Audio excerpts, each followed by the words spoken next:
Everything you watch, read, or listen to is manipulating your energy. You're being lied to about the world you live in. You're being lied to about your history. You're being lied to about who you really are. Question everything.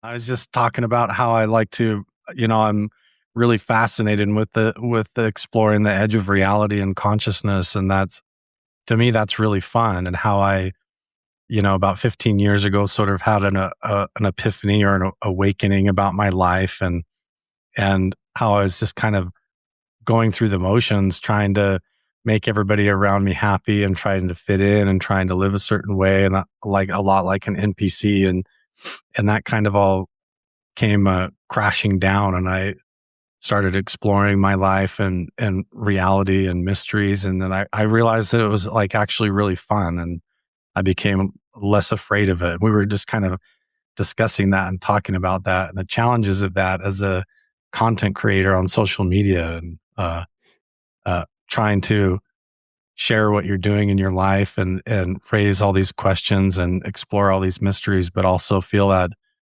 pushback and suppression from the algorithms, and how they really don't want people waking up, to what's going on. They don't, and that makes me wonder, like, what is this? What are we living in? What is the reality that we're living in? It's like, I saw a video where you're talking about the visible spectrum, or on the electromagnetic spectrum, right? And it's like, we're in this like 0.0035% of visible light, and then everything else is around us is like 99.965%. So it almost seems like we're the paranormal ones in some way, and it's like the powers that be don't want everybody to know that these things are going on outside of that. So they're like, hey, just keep them in this, so when guys like us get up to the edge of reality, like you're talking about, I feel like they're probably like, all right, man, they're getting a little too close, maybe push them back a little bit. You don't want to lead all the people astray. But yeah, I was like you, man. I was kind of the same way, just NPC in some way. And then I just started waking up, and it was just like, once you wake up, it's just like everything around you is like, what is going on here?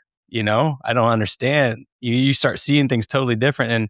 And you can't have like a normal conversation with people, because I was just having a conversation with my mom the other day, and she said, you keep talking to me like I'm stupid. And I was like, I don't. I promise you, I'm not saying you're stupid. I'm just saying that I'm looking at things from a different point of view. And it's really hard to do that when people have their purview, or whatever you want to call it, of their opinion of reality and their ideologies. And there's all these roadblocks, and there's all these barriers. And people like you and I and other people who are awake, we are just after the truth. We just want information. We just, no matter who gets hurt, or no matter what ideology is, I don't mean like hurt in terms of, physically hurt, but no matter what ideology there is, no matter what political barrier there is, we just want information, and we want the truth. And so I'm happy to be a part of that, because where I'm vibing with my tribe, talking to guys like you and tons of other people in this space, man. And that's really what I'm doing it for. And like I said, my wife was asking me why I'm doing it. And I really don't know, other than it's just nice to have people to talk to, because I coach Little League baseball, and I go to church, and I do all these things, and I can't have normal conversations with everybody, because it always does feel like I'm trying to push my agenda on them, if you will. Or no, not agenda, but like I'm trying to get them to see things through my set of eyes, I guess you could say. And it's probably not a good way to be, I guess, Yeah, it can be a struggle, because like even just normal things that I used to enjoy like all the time, just like watching sports and football. Like I still watch UFC, and I'm into different things. I play video games and all that, and I still have like fun with life and everything, and I try to live it. But just, yeah, like having regular conversations with people all the time, I catch myself like in the middle of a conversation, and there's a big part of me that's like, well, actually, did you know, and you want to bring up things like, yeah, we only actually see this thin sliver of reality in our perceptions, and that's probably like a user interface that we're presented with, and reality is really a lot more like a dream, and we're waking up to that and realizing it, and that we're in the middle of kind of this strange experience of expanding our consciousness and self-awareness and realizing our role and all that. And when you start sometimes talking that deep, people just like, a lot of people don't want to hear it. They just want to watch their baseball games and like, they don't want to sit and contemplate the things that they feel like would be disturbing to them or might upset their reality or draw in negativity or doubts into their life. They just want their pattern to continue to go forward in the way that they're comfortable with. And yeah, I find it a lot more exciting to not live in a box and to kind of, I feel like that's a big reason, why we're here. You start to wonder like, what is my purpose and what is all this for if we can't even tell what's really going on all the time? And like,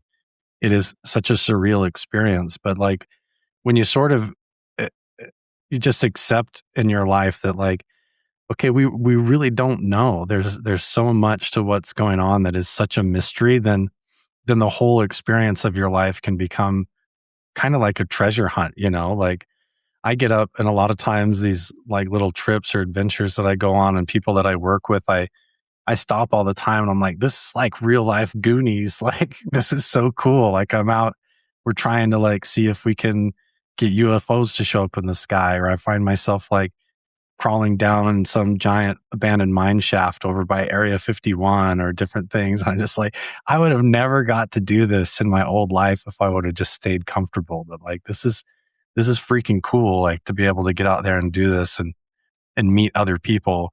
And it gets really interesting too when like the farther down the rabbit hole I've gone, it's like I make more and more friends that have been down there, like for their jobs or for work, or like a lot of my friends now are ex-military guys that like came out of secret programs and different things. And I talk to them and I'm just like, wow, like our reality is far stranger than people assume on the surface for sure. And so I like it. It turned my life into like a big adventure instead of like a boring monotonous routine where I was just like in survival mode all the time, you know? Well, it just feels like you're experiencing life now. You're not just letting life happen to you anymore. Like I was doing the same thing, going to a cubicle type of job, and I was, doing all the things I'm supposed to do. Excuse me. But yeah, at some point you just go, all right, there's much more to life. And actually, by doing all these things, it feels like this is your purpose, right? I mean, that's kind of what it feels like to me. Whenever I go, I get invited to shows sometimes, and I go on road trips down to Florida or Vegas or wherever to go be on these different shows. And it's always an adventure. Now, I always meet cool people. I always stop off at these certain spots and I get to see certain things and explore. So whenever I have normal conversations with people, they aren't that normal because like you go just going down a mine shaft near, Area 51. It's like, how do you tell someone that without feeling like you're bragging, or something like that? It's kind of a Yeah. weird place to be. Yeah, it's funny. Like, and this strange thing happens too, where it's like I didn't really intend on this, but it's like when I started doing all this stuff, I didn't know anything. Like, I initially started just going out. I live in southern Utah, kind of by right next to Zion National Park, and I was like watching Ancient Aliens on TV one day. It was just like on reruns. It was just kind of in the background, and I started kind of looking at the TV, and they were showing all these images saying like, are these depictions that ancient Native Americans did of extraterrestrial contact or whatever? And I don't know if that's really true or not, but what caught my eye was like how many of the pictures that they were showing that it was said, oh, that this is in Utah, this one's in Arizona, this one's right here. And I was like, that's like right all around me. And I realized they were close to right where I live. And so I got really fascinated with like, I want to go out and see those myself and see if I can find other ones. And I didn't know anything about it. And so I just kind of got curious and started hiking out and finding all these ancient petroglyphs and things and pictographs, and then sitting out overnight in these like ancient haunted sacred canyons and stuff that the Native Americans have all this like all these stories about and everything. And as time went on, I naturally like made friends with a lot of Native American people that started teaching me things. And then I started making friends with archaeologists and different people that study it. And then the UFO stuff came up and the paranormal stuff came up and things to do with Skinwalker Ranch and all that.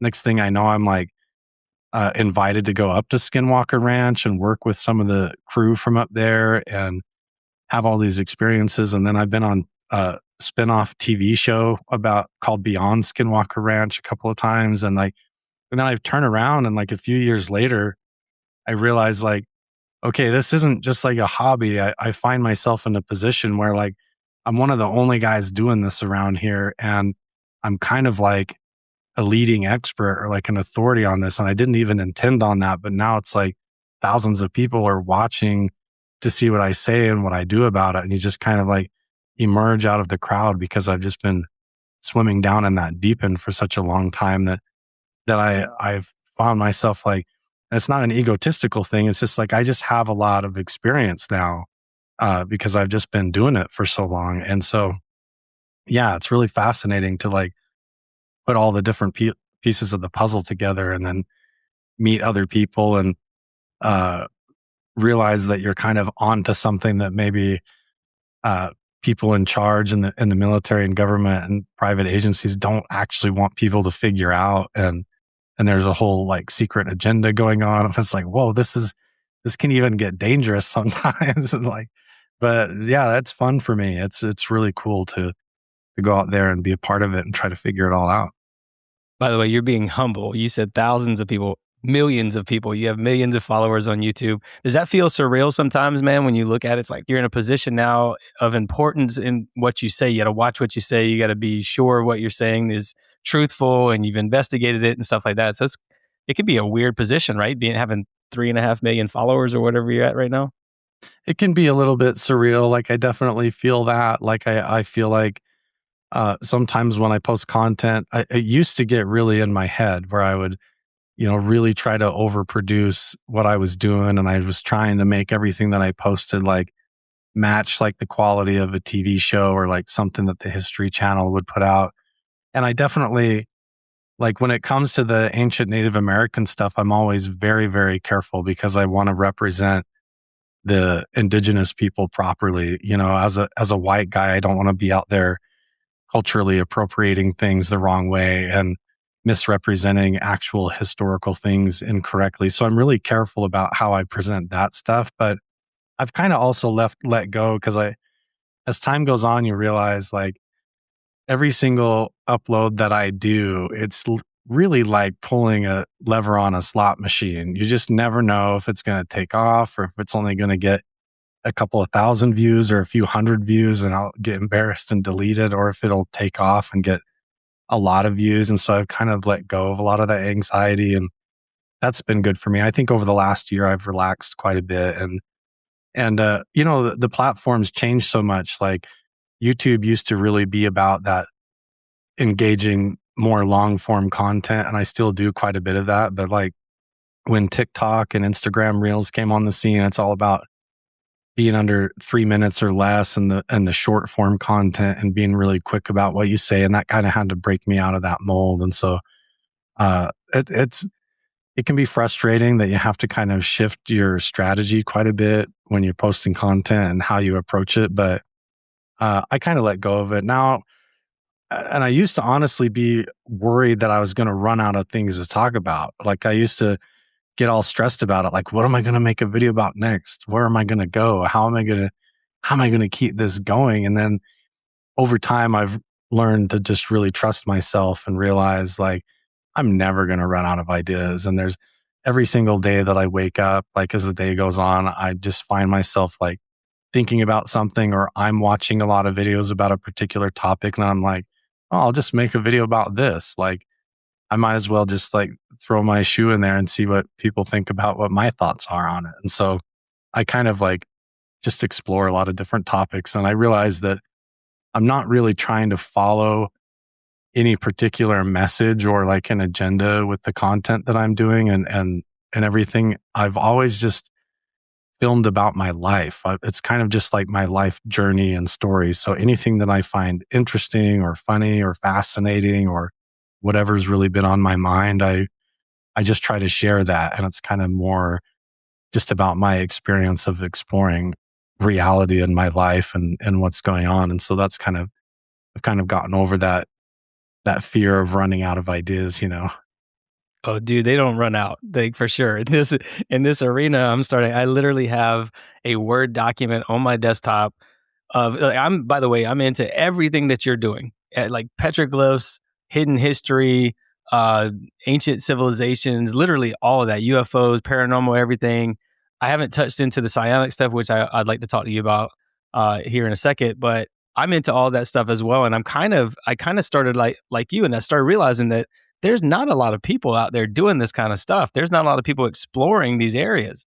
I mean, dude, right here in South Carolina, like I was same thing as you. I was watching Ancient Aliens, and I was like, "Oh, Bishopville, South Carolina. That's like right down the road from where I'm at. That's where the Lizard Man, thing happened." Yeah. And I was like, "Oh, that's really close." So like I'm going and visiting these places. I'm going and visiting like mounds and all these different places. I kind of got started off by talking about the 33rd parallel. That's what I was for the first couple of years. That's what I've been doing. I've been going on other shows talking about the 33rd parallel. And Cool. me and my little brother have been going up and down the 33rd parallel, filming these different locations and stuff. So I was doing the same thing as you. I just ran out of money. I was like, I can't do this very long, dude. It's expensive. Um, because I want to get all the way out west and do some exploring of Utah and all these petroglyphs and stuff like you're doing. But man, it's definitely fun, and it feels like a purposeful mission. Like I'm not it's like I never have to worry about money because somehow money always comes to me, to pay the bills and stuff like that. I just have to find ways to make it out to these places. Maybe by going to like a podcast or something, and then while I'm out there, I'm also exploring these places. But anyhow, getting back to what you were saying, you said you had an awakening. Was there a specific moment? Did you experience something? Did you have a weird paranormal encounter that said, "Oh, I got to look into this"? Yeah, I mean, when I was a kid, like when I was 11 years old, I straight up had what you would call just like an abduction experience where I was at a friend's house during a sleepover, and him and I were basically woken up in the middle of the night, and there was like three entities, like two short ones and a tall one, and the tall one had like a this magic wand looking thing in its hand with the tip of it glowing, and they basically took us through what was like a portal, where the wall and the couch and this hallway was supposed to be with these other bedrooms down in the basement. It was like this big vortex, and they were trying to take us down this vortex. And I was like 11 years old at the time. And then, I mean, I'm like shortening the story quite a bit, but it's like after that experience, I had a lot of like classic sleep paralysis and weird paranormal things in my childhood. And I was raised in the Mormon church, like pretty devout. Like in Southeast Idaho, everybody in the community was a member of the church and went to church and knew each other and all that. So like those types of experiences just did not fit in with what I was being taught at church. And when I would try to tell my mom about it or anything like the experiences that I was having, it was kind of always put to me like, well, what did you do? Like I was attracting evil spirits or something into my life because I was doing something wrong or I was this bad kid or whatever. So a big part of me when I was a child, when I was going through this, I just like chalked it up to like a lot of nightmares, and I thought that I was a bad kid. I had a lot of guilt and shame around it and stuff that was probably unnecessary, and misunderstood. And so I went through most of my childhood, especially my teenage years, and I just suppressed it, like out of my life, to where I just ignored it. I didn't think about it. I didn't try to figure it out. I didn't sit and dwell on it or meditate about it or anything like that. I was just like, I just tried to be a better kid, a better person all the time and fit into the church and what was expected of me. And that's the way my life went most of my life. And then something happened, I would say honestly, when my father passed away, we had this little joke where it was like, "Hey, when you die, if there's a spirit world, like, I want you to come and haunt me or show me, and like I'm gonna leave this bell next to my bedside, and you should come and ring it and like let me know there's something real, you know." And I'll be honest with you, like after he passed away, like all of a sudden I started having the sleep paralysis stuff happen to me again, where I would wake up and there'd be like a this figure in the corner of the room or standing at the foot of the bed, and then I'd have these wild out of body visions and experiences. And some of them were like with my father, where it was like all of a sudden I would be in this dimension and I would see like my father's over there and he's with like a couple of dogs and he's like fishing by a river, and I would just go sit by him and talk, and I'd wake up in the morning and be like, what the heck is going on, you know? But then like things in my house would get kind of paranormal and strange, with like fire alarms going off and ceiling fans turning on by themselves, and waking up and feeling the whole bed vibrating, and just a lot of like classic, like almost like poltergeist type stuff that normally, you know, being raised in the church and everything, I would just think was some demonic force or entity in my life or whatever. But at the same time, when my father passed away was when I really started going out and exploring these ancient Native American sites that are supposed to also be very potent and paranormal and full of spiritual energy and ancient memories and all that. And once when I started going through all of this, that's when I started like getting contacted by Native American people that were really knowledgeable and experienced with a lot of this. I made friends with a guy named Roger Colty in New Mexico, who was, I mean, he grew up in like in Washington State in the Clatsop tribe, but he was like trained by all these different spiritual elders from multiple different tribes, and he had all this knowledge and experience and all these books. And so I would message him on Facebook, or we'd call and talk on the phone, and I would tell him things that were happening to me, and he would just like laugh at me and be like, "Oh, that's this experience. This is part of an initiation because you're visiting this site where they used to do the ghost dance ritual, and so you're having these experiences that are resonating with you." And he started explaining a lot of these things to me and helping me overcome like my fear, and a lot of that aligned my intentions and my motivations and my curiosity around all of it, to where instead of just being afraid of it, I started to like explore it more proactively without the fear, and having my intentions and my confidence in place, to where like I go to these places and I try to connect with them. And when I started doing that, then all of a sudden, you know, all my experiences were turned into these really powerful positive ones, where honestly I started having these really deep and profound spiritual experiences that I never had as a member of the church, and they were happening to me directly in a lot of ways. And so, you know, and a lot of these topics are kind of blended together. Like when I started posting videos about this and just going out and exploring ancient petroglyphs, I didn't really think that it was going to tie into the UFO topic all that much, but it does, you know? And then the whole idea of like Skinwalker Ranch and the paranormal activity and the hitchhiker thing following you home and all of that, like I realized there was like this whole deeper mystery going on that connects with our soul and with our willingness to explore the edge of reality, and being willing to like, instead of just sitting at home thinking about it, I'm like, I'm going to go climb the mountain and see for myself. And I want to know for myself. And you read about all these stories from other people, you know, having near death experiences or out of body experiences. And then you start exploring it, and then things like that happen to you, and you get that personal validation and a deeper understanding, where you're like, oh, that's what all this is about. Like I'm getting to be like a firsthand witness of this stuff rather than just someone reading about it, you know? And so, yeah, it became really personal for me. But I would say probably about 15 years ago was when I really started exploring it. And then, like 5 years ago, a little over 5 years ago, was when I decided I was going to like shift all of my content on the internet just about this topic, where I wanted to kind of integrate it into what I was sharing with other people and documenting it.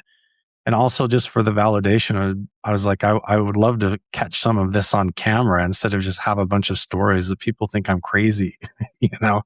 And so, yeah, that's when I started going out and filming it, and then started to, catch some things on camera and have some experiences. And I found myself being able to kind of like articulate the message in a way to where a lot of these separate and confusing topics that people debate about all the time, um, I feel like I have this ability to kind of tie it together and communicate it all out in a way that's respectful to what I'm doing and the Native American people, but also fascinating in how it does tie into consciousness and UFOs and these bigger mysteries of reality. Because it is a lot to try and understand and fathom, but then to be able to express that to other people is a whole other challenge. And so that's been really fun just to try and explore all of that. Sometimes I think of the entities, the UFO, aliens, what UAPs, whatever you want to call the orbs, I call them plasmoids or plasmas, because that's what I feel like they are a form of plasma. I talk a lot about that on this show, but I kind of feel like sometimes they're almost like the help desk. They're almost like the shepherd, some sort of a shepherd or someone just kind of making sure we don't go outside the boundaries, sort of thing. You know what I mean?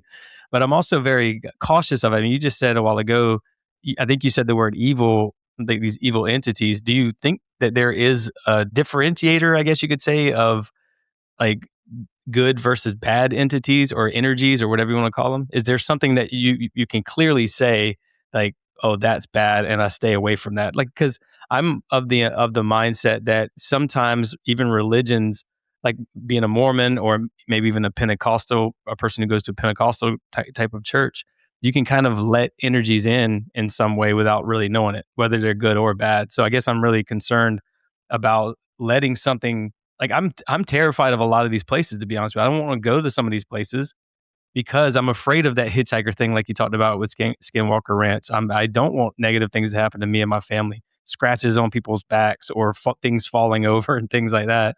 I want to be protected by good energy, love, light, and to me that's Jesus. But I'm just really concerned about that because I think that's what the biggest concern is for everybody in this space is like there's this, are they aliens? Are they demons? Are they angels? Are they good? It's like, we don't really know, but you've had a lot of experience with that. So what can you tell us from your experiences, I guess, about these things? Are they good? Are they bad? Are they some good, some bad, that kind of stuff? Yeah, a lot of people on the internet disagree with me on this, but this is honestly just my personal experience. I feel like going to ancient sacred sites and even Skinwalker Ranch or going out and getting involved with UFOs, it really is like a mirror to your own intentions. Like somehow it connects with the reason that you're there. So I think it really depends on what you take into the situation. So, like, if I were to go up into a canyon and I was up there just to try and get a bunch of views on a video, and my intentions are to try and make a bunch of money off of a documentary, and I'm out there kind of like taunting things and joking around and sort of uh, disrespecting the ancient history and making up stories about it, then I should expect that that's going to reflect back on me probably with negative experiences. And so, is it really that like some sort of a demonic entity is then attached to me, or am I the one that carried that energy there that then reflected back into my life kind of as a reflex or natural response? Like you mentioned, like the plasma or the UFOs being like a kind of like guardians, or they're right at that edge of reality or whatever. And it's sort of the same way with all of it. Like the intentions that you take out there. Like if you think about the UFOs, kind of like the immune system of the earth or of our reality. So like when we get too far into messing around with things that will destroy our planet or nuclear weapons or wars and things like that, it's like the UFOs like kind of show up and start appearing to people almost like white blood cells in your body. When you get a cut or an injury, white blood cells will go to that spot and they'll try to heal that injury or whatever. And they're not necessarily like an invading force from outer space. they're there kind of like as guardians in a way. So, like, if there is an ancient sacred canyon or a special place or somewhere like Skinwalker Ranch, imagine if there is sort of like a guardian spiritual essence that's there. If you go up to that place and you mess around with the wrong intentions, then it's going to reflect back on you, and you're going to have to face your own fears and your own aspects of yourself and your intentions. All of that's going to get challenged, and you might experience negativity and have bad experiences as a response to that. And that's a lot of what my Native American friends have really taught me about this phenomena as well. That, like, what you carry into the situation is what's going to follow you home, whether it's positive or negative. So my intentions, I always try to set appropriately. I always try to make sure that I have the right attitude and the right spirit, the right reasons for being there, my overall intentions for the message that I'm trying to share with people when I post the video. Like, I make sure that all of that's aligned and that I'm respectful to the place. I carry with me a sense that, like, I'm kind of trespassing into the sacred ground. And so I treat it that way. And I'm very careful and very respectful. I make sure that I'm like living my life the right way, and that so that when I go there, I'm treated like a friend. I'm treated like an ally or someone. And that seems to reflect back on me to where I only have these positive experiences where I see these synchronicities and I have these doors open to me. I have epiphanies. I have these like amazing dreams or visionary experiences where, like, like right when I'm thinking about it and anticipating it, the UFOs will show up, and it's like exciting and like this positive experience that we're celebrating. And then I don't really have the negative experiences follow me home like that. And even that being said, like, what the thing that I learned even about the sleep paralysis, like, if you took your own doubts and your own fears, the things that you don't like about yourself, the things that you feel guilty about or whatever, if you packaged all that up into an experience where, like, those feelings that you have about yourself could actually manifest and appear in your bedroom tonight, like and stand at the foot of your bed, even though you're looking into the mirror of aspects of your own life and your own self doubts and your own self hatred, it might appear to you as something that you don't recognize, that's terrifying, that challenges you or whatever. And so a lot of this has to do with learning to accept yourself and, like, have compassion on yourself and to love yourself and to not carry hatred towards yourself and things like that. And so even when I have strange experiences, it's still connected to me in a way where it's like, okay, this is like challenging the edge of my fears and my own self doubts and things like that. And so in a way, it always positively ends up positively influencing me to where I learn to forgive myself. I learn to love myself deeper. I learn to overcome my fears and my doubts and things that I don't like about myself. And I gain more confidence and positivity to where I'm not ultimately realize I'm not afraid of my own shadows anymore. And so I go out and explore this. So I'd say, like, if you're hesitant to go and visit the spots and you're having a lot of doubts and fears, like, well, I don't want anything bad to happen, then I would say give it time. But if you're ready to do that shadow work and you're not afraid of facing those parts of yourself that might get challenged, like let's say you went and visited Skinwalker Ranch, and then for like the entire week after that, every night you go to bed, you have these nightmares where you're revisiting and kind of reliving some trauma from your childhood.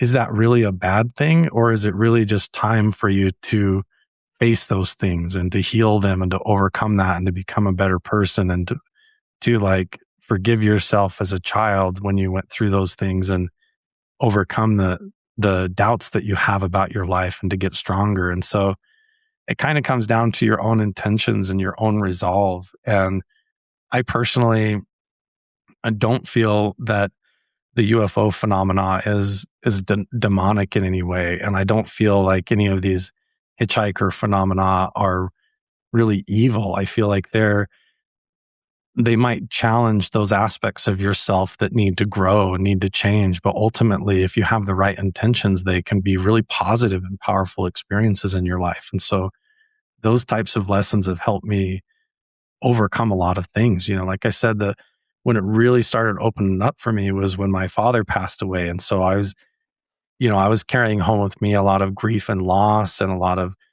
loneliness and doubts and fears about things, and going through these experiences helped me heal and helped me overcome a lot of those things. I could easily have just been like scared of what was happening to me and tried to shut it down and cast it out and go back to my regular life. But I feel like I'm here to learn and grow, and not to just be afraid of reality, but all these things are in our reality for a reason, for us to expand our consciousness and our soul, and to learn how to be stronger and better people, and how to stand on our own 2 feet, and ultimately not be afraid of the dark and our own shadows, but to grow and get stronger that way. So I always go into it with that positive mindset and intentions. And then I end up having really amazing, good experiences and making a lot of friends and having a good time. And now when I get ready to go out, and I'm going to go out and sky watch and see if UFOs show up in the sky, I'm like really stoked about it. I'm ready for the challenges. I'm ready to face things. I want to see them. And I just want to explore the mystery. And then that seems to resonate back, with just a lot of positive experiences that I have that follow me home and in my life. Yeah, and I want to make sure you understand too that I'm not trying to take this into a negative direction. I love what you're saying. Actually, I just again, I think a lot of people are cautious when they hear these kinds of things, because why don't they present themselves to everybody if that's the case? Why aren't they readily available to help everybody?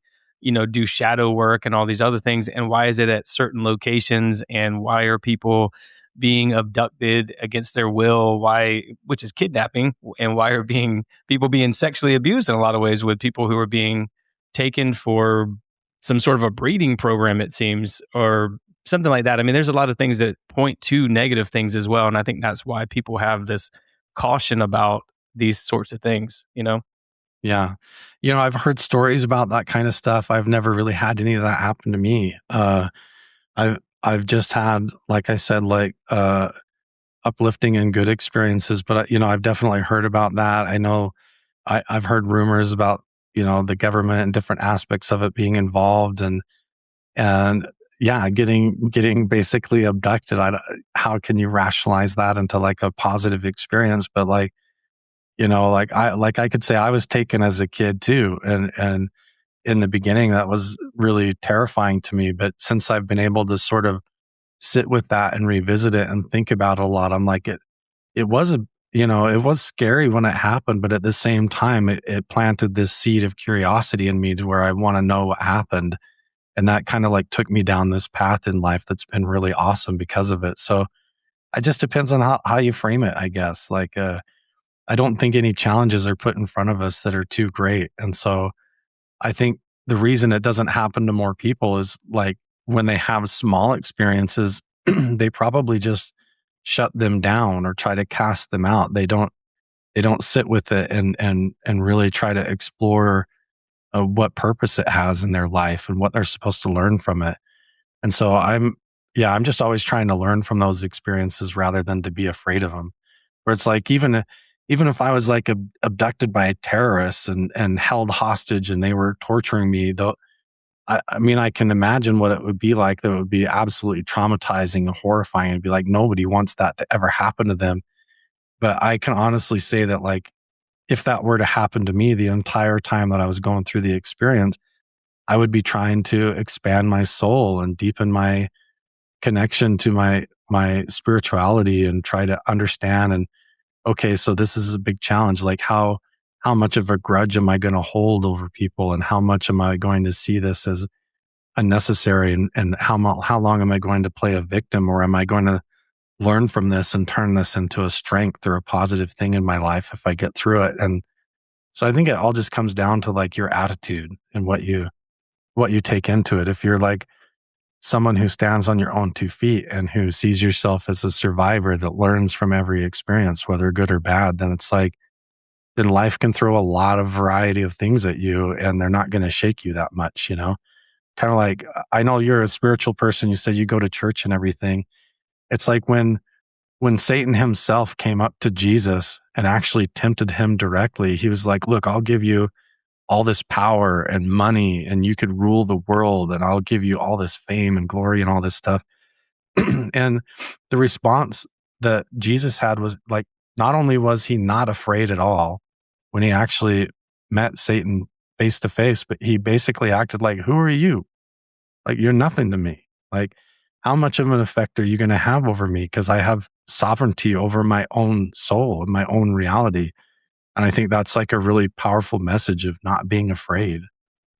No, I agree 100%, man. And actually, you can sense it too. Like a couple weeks ago, I had just a bunch of random negative things happen to me. It was Yeah. just like out of the blue. It would just be like people hitting my car door or something like that, or people on the baseball field drama, little league sports and stuff like that, and just random things. It just seemed like out of left field, I was getting attacked. But I also remember around that time, I started getting into a negative space in general because I was thinking like, oh, here we go with baseball. We're probably going to get a bunch of drama this year because I'm coaching Little League Baseball and there's always some parent drama and stuff like that. And so I was already kind of tuned into that and I was expecting that. And that's probably what attracted it to me. It's probably what attracted the negative to me. Because I mean, it caught me out of left field because honestly, everything was going, no pun intended there, but everything was going well. And then all of a sudden, it was just a bunch of random attacks. And I think, again, it was just from me expecting it to happen. And then as soon as it happened, it was like, yep, see, there you go. I knew it was going to happen. It was like attracts like. If you're in a negative space, all things negative are going to just keep happening to you. I totally agree with that 100%. I really believe that, man. And again, I hope I don't come across as being negative because I think there are a lot of people who just have these kind of similar questions as I do, and it's like, why do you have to go to certain places? Which I do want to ask you about. You've been to Skinwalker Ranch a bunch of times, or is it one or two times, or a handful of times? I've been up there. I go up there a couple of times a year, but actually on the property itself, I've only actually been on the property 3 times.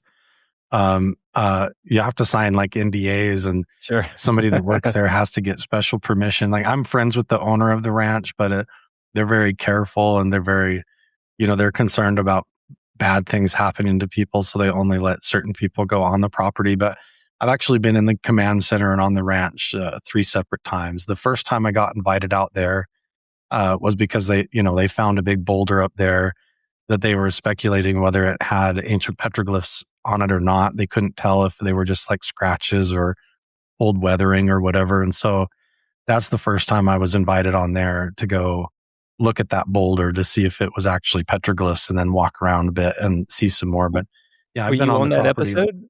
That was you on that Uh, episode, or no, I wasn't actually on that episode. I've never been on the official Skinwalker Ranch TV show, but I was on a spin-off TV show they did called Beyond Skinwalker Ranch. I found a property over in Nevada. So like the original owner of Skinwalker Ranch, Bob Bigelow, when he bought the property in Utah, 2 weeks before he bought that property, he actually purchased a second location in Nevada.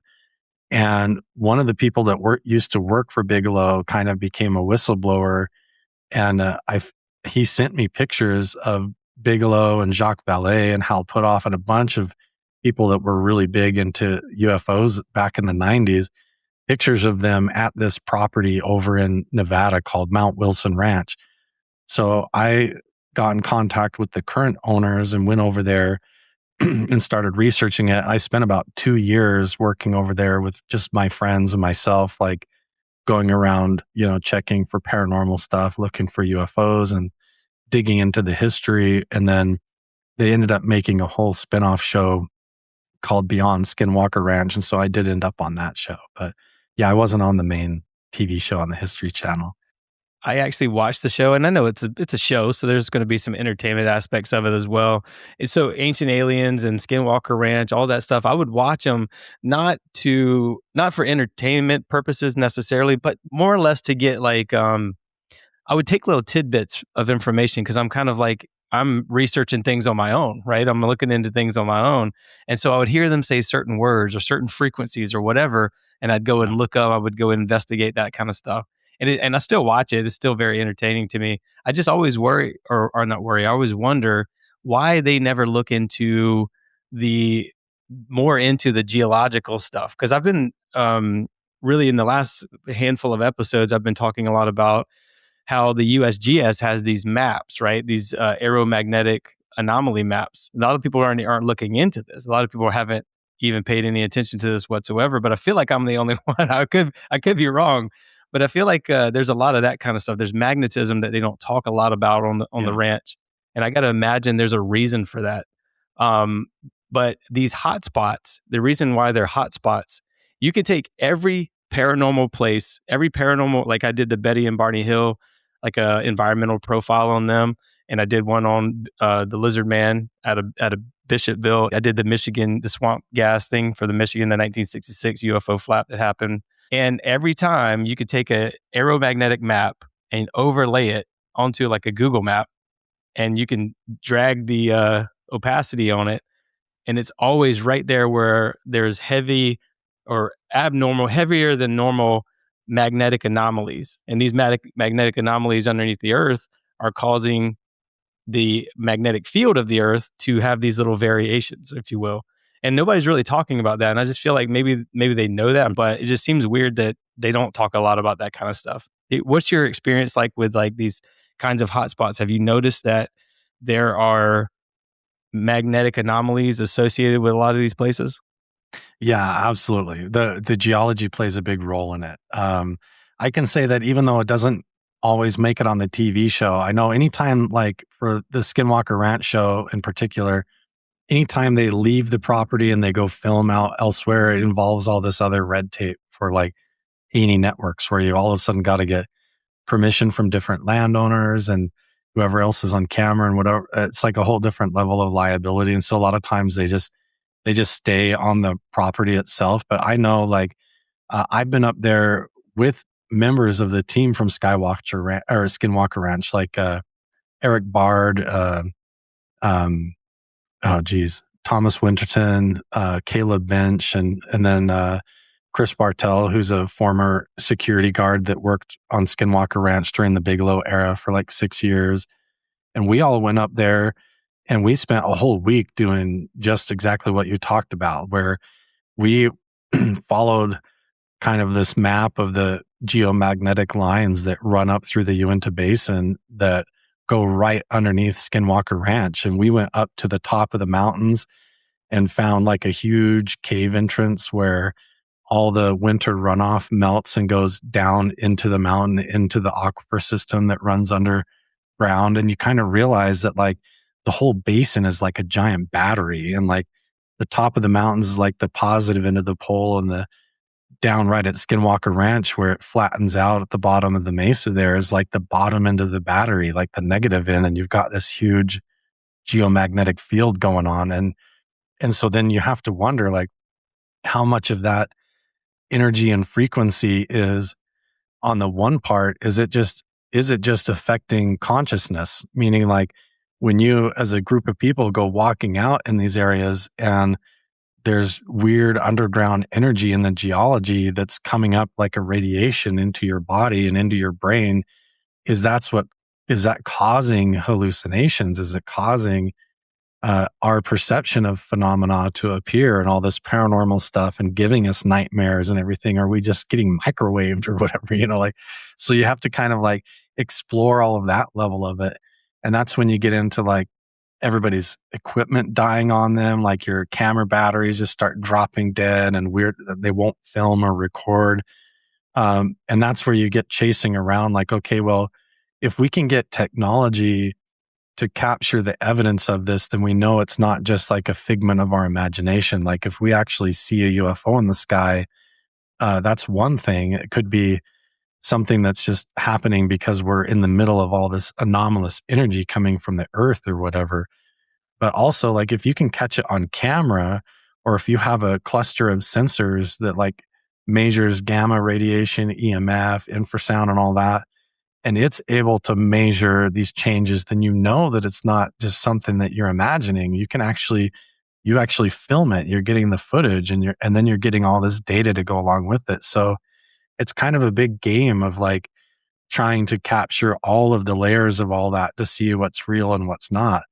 But there is definitely a phenomena that plays a role with the geology, like that connects all the way out through the whole universe and the solar system. Like when you, there's this, a physicist, a plasma physicist named Dan Winter, and he talks about this in some of his videos. And he actually was friends with a lot of the scientists that came out of the Montauk Project, which is a whole other deep rabbit hole, right? Like, but he talks about how, like, when you go and sit in an ancient canyon, like the indigenous people consider like an ancient sacred site, a lot of the ancient petroglyphs are aligned with the solstices and the equinoxes and those different astronomical calendars and different things, the way they line up. So like if I go over to this canyon near my home called the Anasazi Trail, that whole canyon of petroglyphs is all aligned for the summer solstice. So like you can go and sit there in specific spots, and when the sun rises, the way the light comes through the cracks in the canyon, it literally,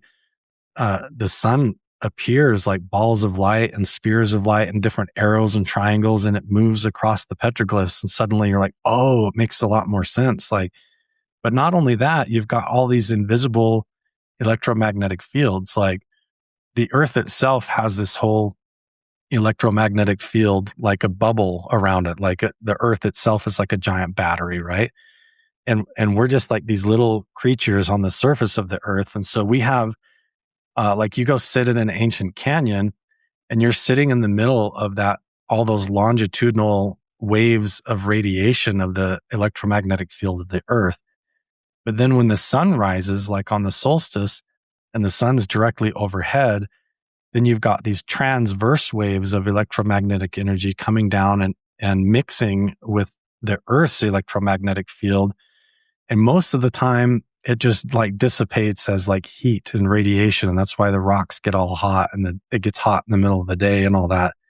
But on the solstices and different moments in certain canyons, there's a different phenomena that occurs where those electromagnetic waves, instead of just kind of dissipating into heat and radiation, they actually twist together like a caduceus, like two snakes that intertwine, and they sort of like corkscrew together. And so you imagine like you're sitting there and your body and brain has its own electromagnetic field as well, like our own aura around us, or like our own spiritual consciousness and aura. And so you go sit in that canyon in that specific spot, and then that phenomena occurs. And normally your consciousness and your soul and your thoughts, is just inside the brain and just inside the body. But then you're sitting in this ancient canyon, and the electromagnetic field from the sun and from the solar system and the universe suddenly couples together and becomes coherent with that canyon. And then you're sitting there praying or meditating with the right intentions.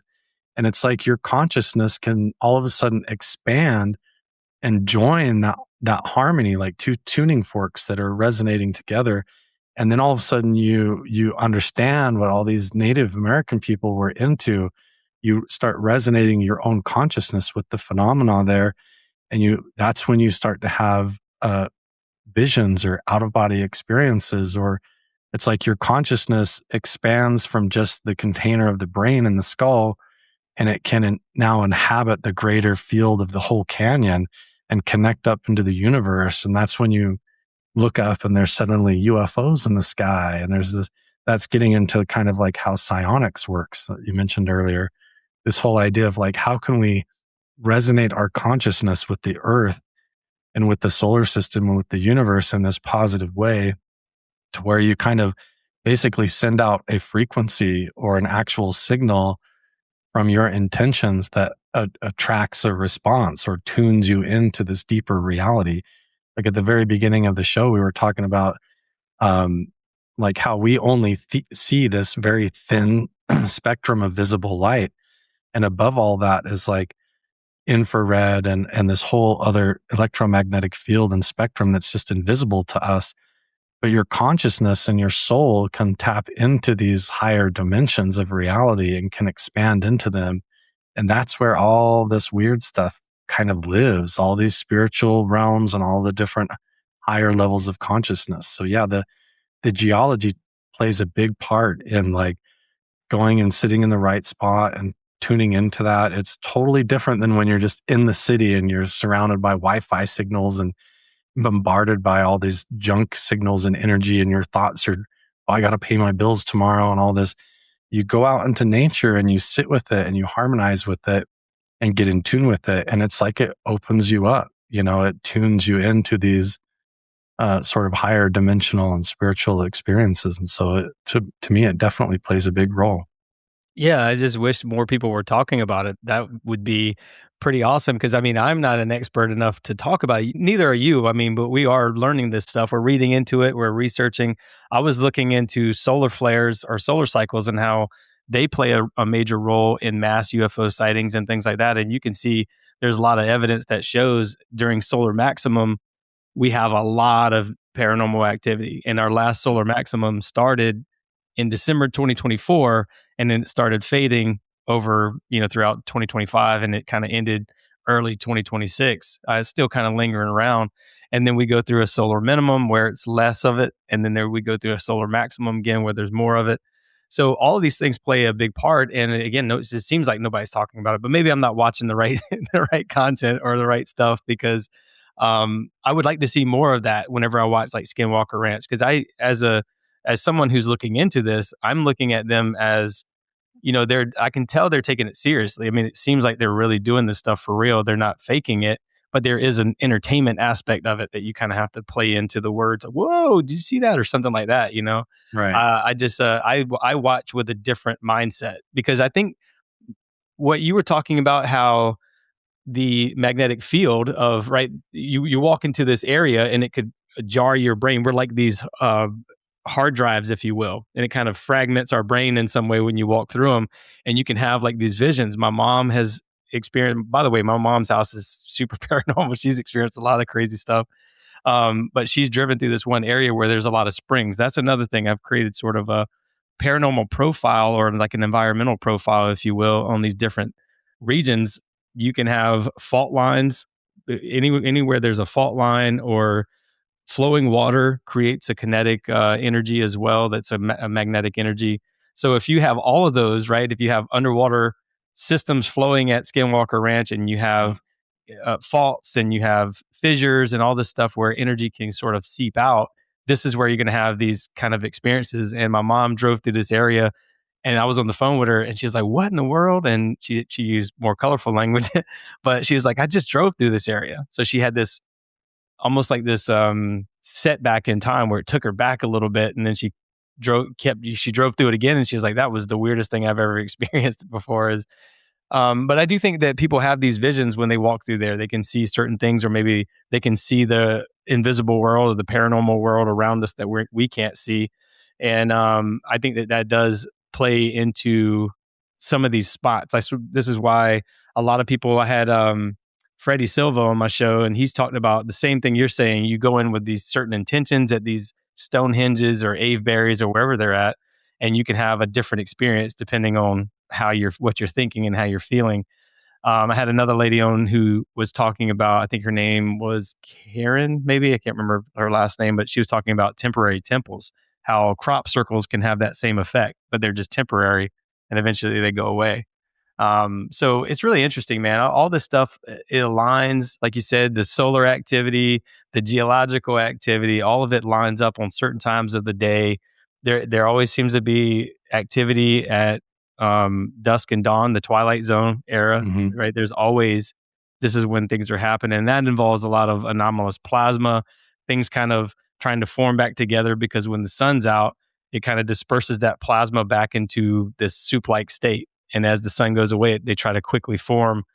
And I think that those things need magnetic fields in order to come into our reality. And I was watching Skinwalker Ranch one time, and I kind of had that thought. I was like, "Oh, wait a minute, this could be," because they were. I think Travis was talking about.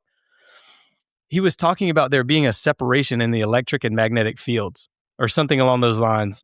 And I went, Mhm. oh, maybe that's what happens whenever these magnetic fields meet. They kind of create this like separation. If these electric and Yeah. magnetic fields are touching like that, barely touching, and then you introduce a magnetic anomaly, then it creates a little gap, which kind of creates almost like this space-time portal, if you will, this like Like a plasma thin portal. spot, yeah. Yeah, Where all yeah. of a sudden linear time gets a little bit soupy, a little bit twisted. The past and the future sort of like can enfold in on themselves in this sort of mysterious quantum entanglement. And then you're there right in the middle of it. You're exactly right. It's like all of it is like a piece of the puzzle that becomes a whole formula that works together. And then all of that compounds on top of each other where you've got the geology, you've got the flowing water, you've got the sunrise coming up, you've got the ancient history, and you've got all of this, the fact that you're out of the city.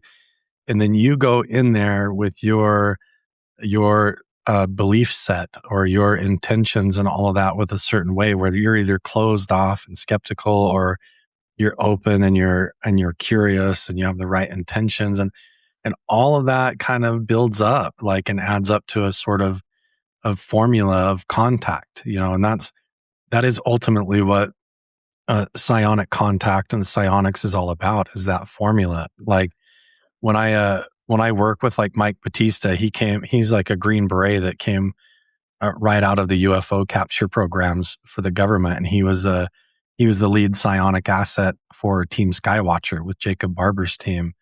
And when he started having experiences, he ended up finding me on YouTube and Instagram. And what I was doing with the ancient petroglyph sites and stuff was resonating a lot with what he felt like was a missing piece of the puzzle for him. Like he's out there doing it with the military, like with guns and all this stuff. And it's like a totally different intention and different mindset. And he wanted to do it like peaceful contact. How can we do this with the right intentions and the right way? And that's kind of why he was drawn to come out and work with me and everything. But yeah, it's the same thing. It's like even when you start thinking about it, like if you started making plans today, like, okay, next weekend on Saturday, I want to go out and try this. The fact that you're already thinking about it is sort of aligning your your computer. You're already tuning in your intentions and your beliefs and your anticipation towards that moment. And you might already begin to see like you're connecting with those future events because like I said, the future and the past and what we consider linear time sort of like enfolds in on itself. So you, even just in thinking about it and going there, you start to notice synchronicities or different things open up, or you kind of get pushed on a certain path of decisions like, let's go to this place instead of this place, even though we don't know why we're doing this. And you end up sort of really following your intuition almost on a kind of a little spiritual quest that you go on. And all of that culminates up into this point where that formula all comes together. And all of a sudden you're in the right place at the right time.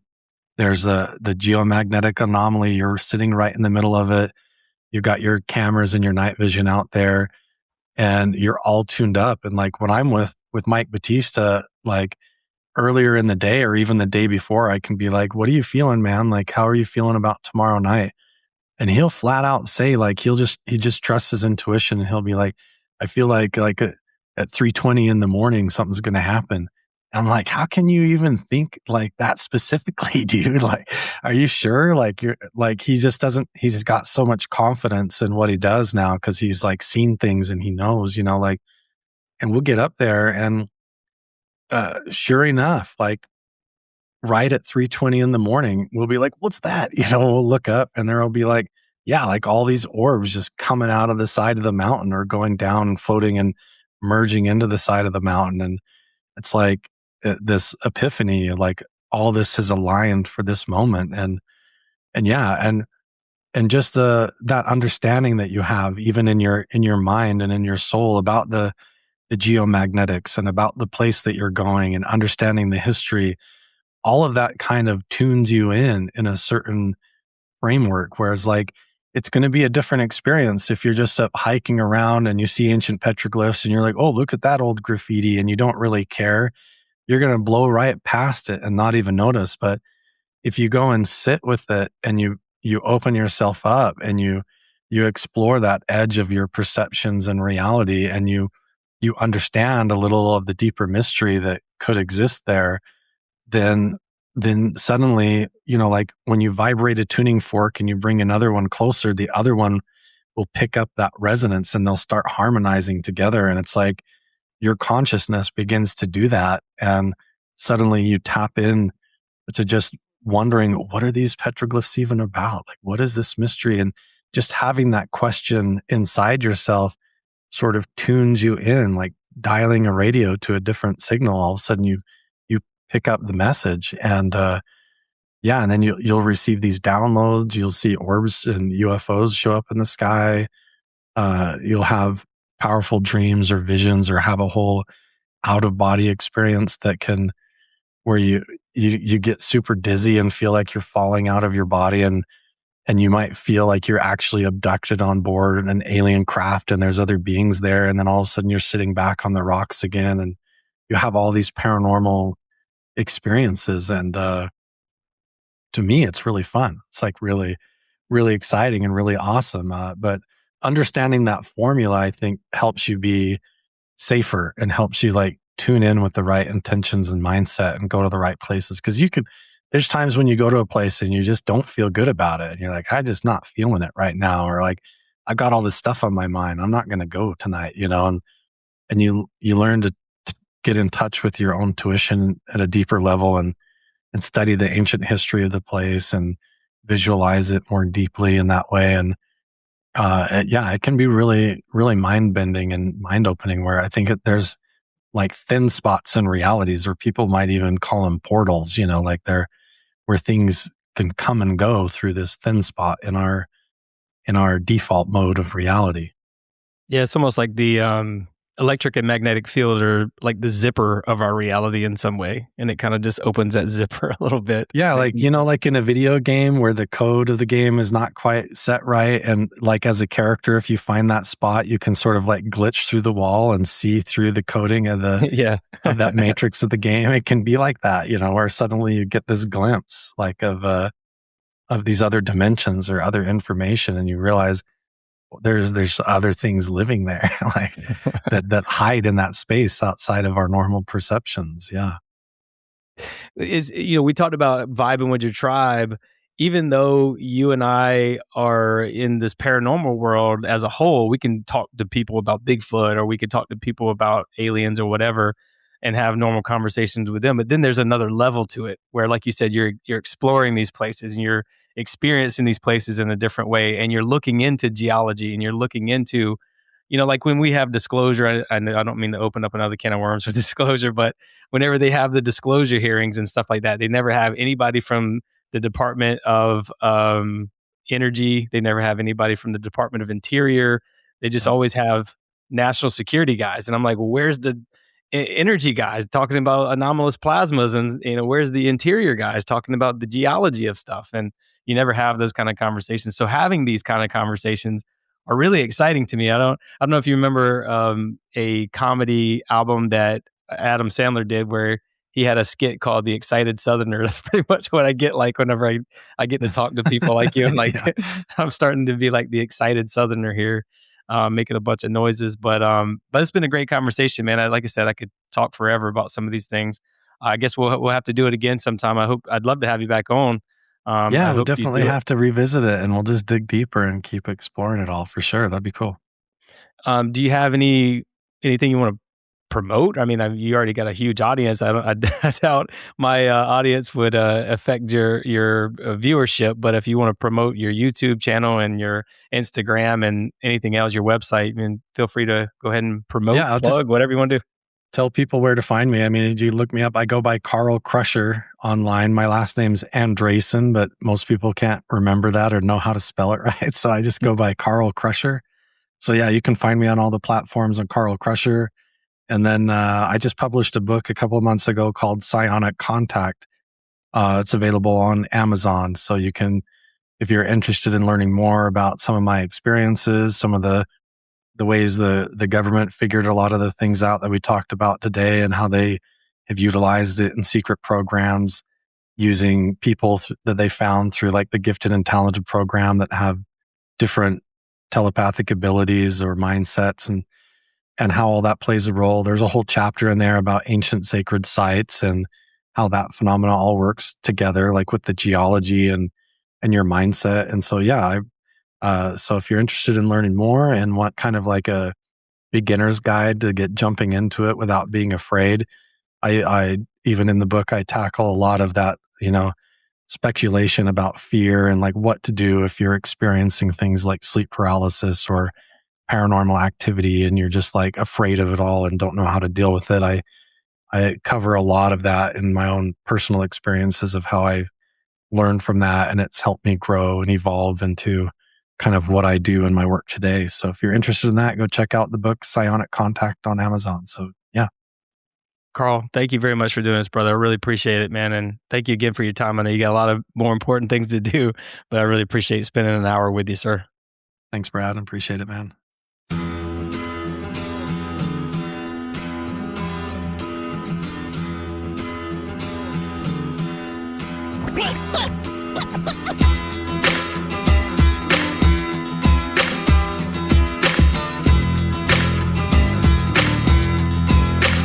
Well, I'm standing at the crossroads.